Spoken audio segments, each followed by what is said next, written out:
The title of the panel we just did was storytelling, which I think is an important thing to point out. We are storytellers. We're at our very best. What consumers react to, how we can engage people is with stories, with narrative. And we talked about the fact that brands have narratives over time. Brands are never static, they're dynamic, and so you're constantly building out the narrative and the story of a brand on the one hand. On the other hand, it might be, a specific product, it might be a specific message, so it could be very vertical as well as very horizontal. So on the data piece, I think there's so much talked about right now on data, right? And as a former client, and as someone who's interacting with a lot of clients now, the amount of data is not a problem. Everyone's got data. It's that it's largely unstructured, and that it can almost feel overwhelming. So our sort of point of view is making that data useful, right? Getting it structured, getting it into useful piece parts where it becomes then intelligence, right? Because data is sort of this blind, set of information, but it hasn't been turned into something useful, hasn't been turned into intelligence. Once we get intelligence, what we believe is that intelligence can make everything we do better. So it's the ultimate blend of art and science, right? You have this data, it gets structured, it becomes intelligent. We then put the intelligence behind the briefs. The briefs then net and yield better storytelling, better work. And that's how, to me, we use data to fuel and advance creativity. It's not a proxy for, importantly, not a proxy for the art, but it is something that can absolutely amplify and make better. So on the one hand, certainly programmatic is a very big and useful tool for many of our very large clients, and we do a lot of programmatic work, and the data and the intelligence can make that programmatic work much, much better. You get great insights, you get great intelligence, you make your work smarter from that intelligence. So on that level, absolutely.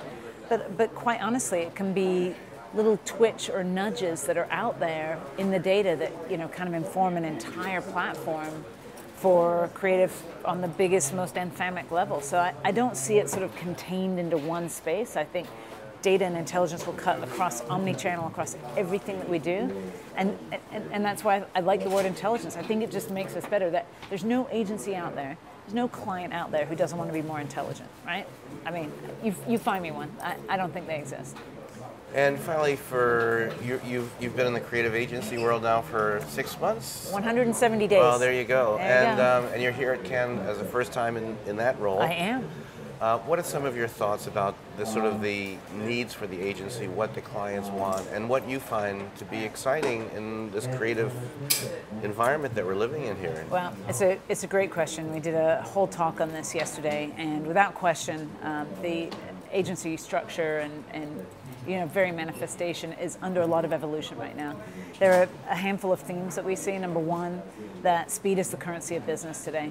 And so if speed is the currency of business, we have to be much faster. Our entire structure has to be leaning into that speed and that pace of the marketplace. Our clients are feeling it, their companies are feeling it. They're feeling that as a horizontal impact across their company. So it's not just about marketing or advertising for them, it's a enterprise level impact, but we as their partners have to be set up for the speed because the consumer's expectation is they're moving with it. So number one is speed. The second thing then is efficiency. Efficiency somehow has become a bad word in our industry, and quite frankly, as someone who sat for a number of years on the client side, now sitting on the agency side, there is a lot of room for disruption, differentiation, and meeting the demands of the marketplace with everything we're doing on the agency side. So there really isn't anyone who can tell me that the agencies cannot become more efficient. They can. I think agencies, quite frankly, have been slow to respond to that demand from clients, and therefore we've seen the rise of the procurement teams that have come in and are really dictating to agencies how they should become more efficient. I prefer to think of it that we will inspect our own setup and our own manifestation and disrupt ourselves, right? React to this marketplace, figure out how we can be faster and how we can be more efficient. And those two, I think, can only help amplify the rest of our capabilities, which ultimately comes back to the intelligent use of data and then brilliant and great creative. It's ultimately our calling card. It's what we absolutely non-negotiably have to do.